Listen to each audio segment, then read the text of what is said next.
रोजाना सल चाहिए बिछावाना एजी हटी ना जान ले ले का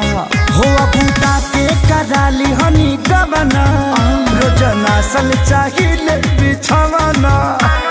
काच बजवानी सुनिए राजा जानी काच बजवानी सुनिए राजा जानी हमसे कुछ दिन दूर औरी रही ना मानव का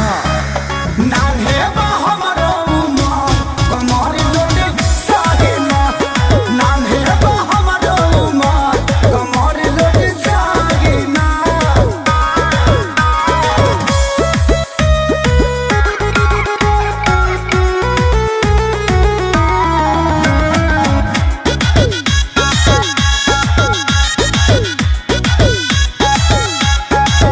नाही करी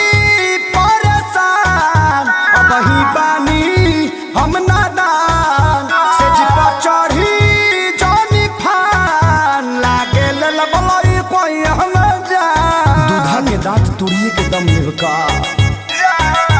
नाही करी परेशान अब ही बानी हम नादान से जिपा चढ़ी जानी फान लागे ललबलई कोई हम जान बड़ा लगी छोट नदी में थाही ना अभी पानी कम बाजी अरे नान्हे बा हमरो उमर कमर लोटे साहिना नान्हे बा हमरो उमर कमर लोटे साहिना